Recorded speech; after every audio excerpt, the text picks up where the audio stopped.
अस्सलामुअलैकुम दोस्तों, मेरा नाम डॉक्टर अली है और आज की इस वीडियो में हम 9 और 10 फिजिक्स के पहले चैप्टर के हम टॉपिक को डिस्कस करने जा रहे हैं। उस टॉपिक का नाम है contribution of Muslim and Pakistani scientist.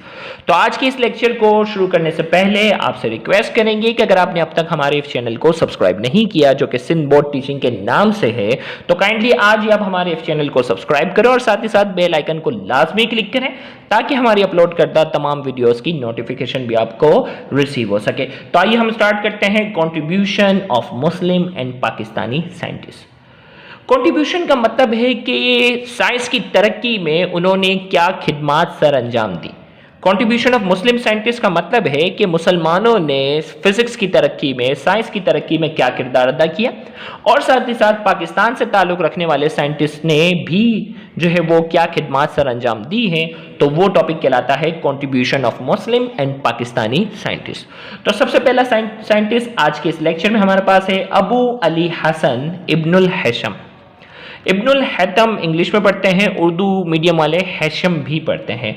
तो Abu Ali Hasan Ibnul Haitham जो है ये हमारे पहले साइंसदान हैं। शॉर्ट में से इब्नुल हैतम भी कहा जाता है। तो सबसे पहले हमने इंट्रोडक्शन में बात की, he was born in Basra, a renowned city in Iraq in 965 AD।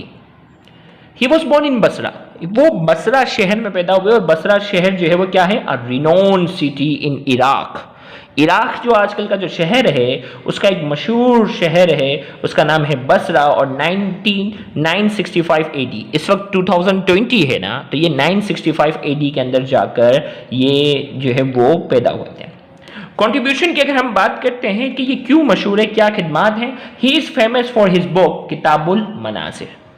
इनकी एक मशहूर तरीन किताब जिसका नाम है किताबुल मनाजिर, जिसकी वजह से इन्होंने काफ़ी शोहरत हासिल की। और किताबुल मनाजिर में आंखों के बारे में, देखो किताब का मतलब बुक, अरबिक है ना, मनाजिर, मनाजिर मतलब मंजर, आई से रिलेटेड, आंखों से रिलेटेड उन्होंने एक मशहूर तरीन किताब लिखी जिसका नाम है किताबुल मनाजिर, जो कि दुनिया भर में शोहरत हासिल करने में कामयाब हुई, और उस किताब का नाम था किताबुल मनाजिर। दूसरी इनकी खिदमात जो है, he invented a pin hole camera. सबसे पहला जो कैमरा था ना, आजकल का जो कैमरा है, आजकल तो कैमरा डिजिटल हो गया, इससे पहले कैमरे जो होते हैं बड़ी साइज होते थे। पहले ज़माने में बिल्कुल एक बड़े से बॉक्स की शक्ल में जो है वो हुआ करते थे कैमरे, और उसके अंदर एक छोटा सा जो है वो क्या होता था, सुराख होता था, और उस सुराख को हम कहते थे पिन होल। क्या कहते थे उसे?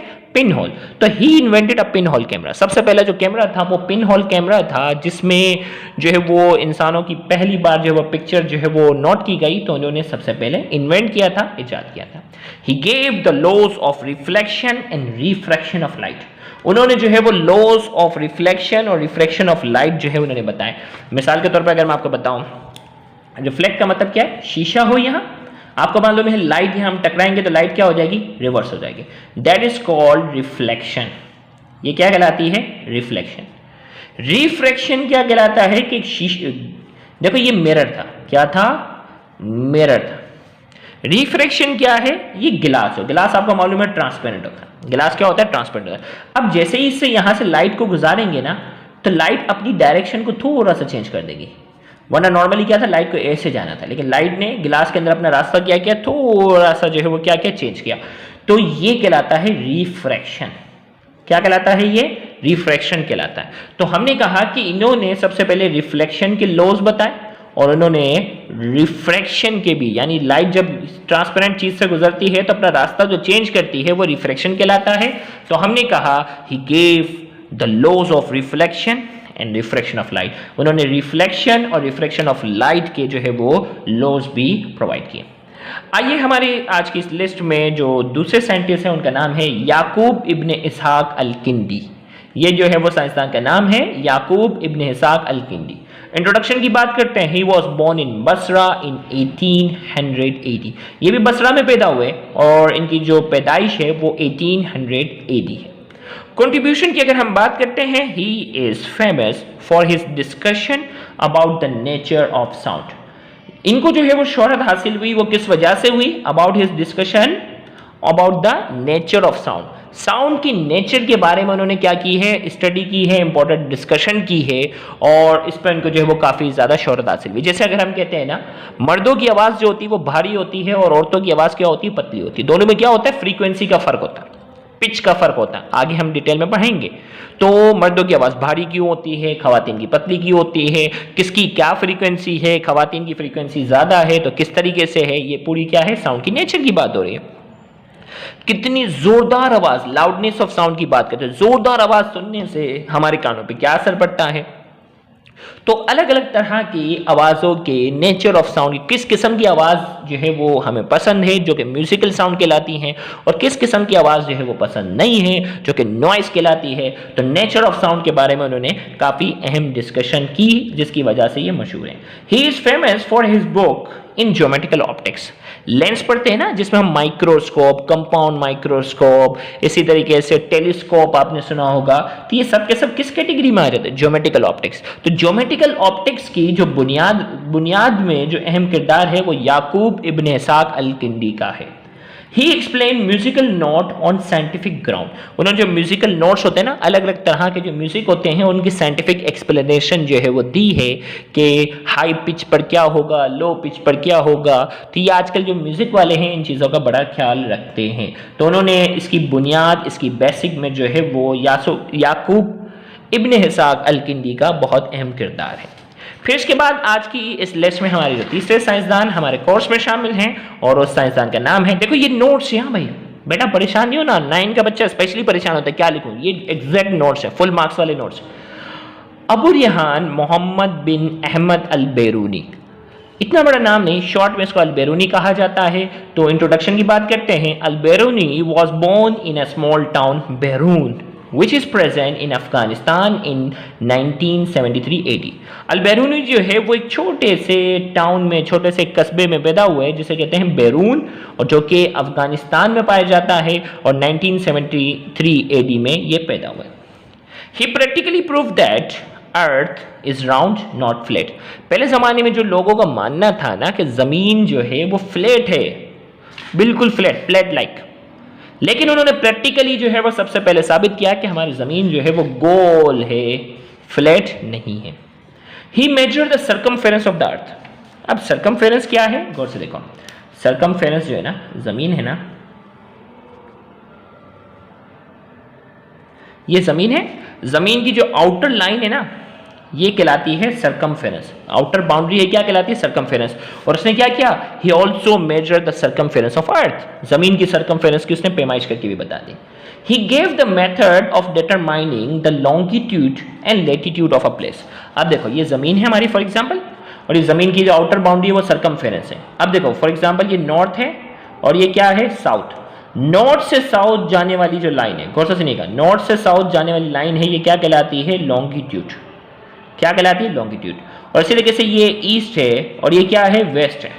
ईस्ट से वेस्ट जाने वाली लाइन, गौर से सुनिएगा, ईस्ट से वेस्ट जाने वाली जो लाइन होती है ये क्या कहलाती है, लेटीट्यूड। एक मिनट सॉरी, ये कहलाती है लेटीट्यूड। तो इन्होंने जो है वो लॉन्गिट्यूड और लेटीट्यूड सिस्टम जो है वो उन्होंने बताया। अब देखो लॉन्गिट्यूड क्या है, फॉर एग्जांपल लॉन्गिट्यूड में क्या है, इतनी सारी लाइंस आएंगे, ये नॉर्थ से साउथ जाने वाली जो लाइन होती है ना, लॉन्गिट्यूड कहलाती है। ये लॉन्गिट्यूड हो गया। और लेटीट्यूड जो है वो ईस्ट से वेस्ट जाने वाली लाइन है। अब पूरी जमीन को उन्होंने लॉन्गिट्यूड और लेटीट्यूड में जाकर क्या किया, डिवाइड किया। अब जो है वो मुख्तलिफ इलाका, फॉर एग्जाम्पल पाकिस्तान अगर यहाँ है मिसाल के तौर पर, तो अब इस लॉन्गिट्यूड और लेटीट्यूड सिस्टम से जो है वो पाकिस्तान की लोकेशन ट्रेस करना क्या हो जाता है, आसान हो जाता है। यानी लॉन्गिट्यूड और लेटीट्यूड ऑफ द प्लेस बताया कि पाकिस्तान कितने लेटीट्यूड पर है और लॉन्गिट्यूड के मुकाबले में इसका फासला कितना है। इस तरीके से अलग अलग जगहों की लॉन्गिट्यूड और लेटीट्यूड क्या करते हैं, मालूम करते हैं। तो इन शॉर्ट लॉन्गिट्यूड वो लाइन होती है जो नॉर्थ से साउथ की तरफ जाती है, लेटीट्यूड वो होती है जो ईस्ट से वेस्ट जाती है। मुख्तलिफ लेटीट्यूड्स की लाइन, मुख्तलिफ लॉन्गिट्यूड की लाइन्स के जरिए मुख्तलिफ जगहों की क्या करते थे, लोकेशन को ट्रेस किया जाता था। और वो सिस्टम जो है वो बताने वाले साइंसदान थे वो अल-बेरूनी थे। तो हमने कहा he gave the method of determining, देखो सर्कमफेरेंस बताई, ही gave the method of determining the longitude and latitude of a place. मुख्तलिफ प्लेसेस की उन्होंने लॉन्गिट्यूड और लेटीट्यूड मालूम करने का तरीका बताया। He also found densities of various metal, मुख्तलिफ चीजों की क्या की उन्होंने, मुख्तलिफ चीजों की उन्होंने डेंसिटी, डेंसिटी वैसे डिटेल में केमिस्ट्री में आप पढ़ोगे, मास अपॉन वॉल्यूम। कितनी जगह पर कौन सी चीज कितना मास रखती है। मिसाल के तौर पर अगर मैं कॉटन रखूँ ना, रुई होती है ना कॉटन जो है, या अगर मैं कोई कहूँ स्पंज स्पंज हो ना, कोई फोम टाइप कोई स्पंज हो, वो कर लूँ और इतना ही पीस आयरन कर लूँ, लोहे का लूँ, तो लोहा कितना वजनी होगा। लोहा जो होगा वो कितना वजनी होगा। स्पंज या कॉटन कितना हल्का होगा। तो डेंसिटी क्या है, कॉटन की हल्की है, आयरन की डेंसिटी क्या है, ज्यादा है। तो हमने कहा इन्होंने क्या क्या, he also found densities of various metal, मुख्तलिफ मेटल की इन्होंने डेंसिटीज भी मालूम की। फिर इसके बाद हमारी आज के स्कोर्स लिस्ट में चौथे साइंसदान हैं डॉक्टर अब्दुल सलाम, जिनका ताल्लुक पाकिस्तान से है।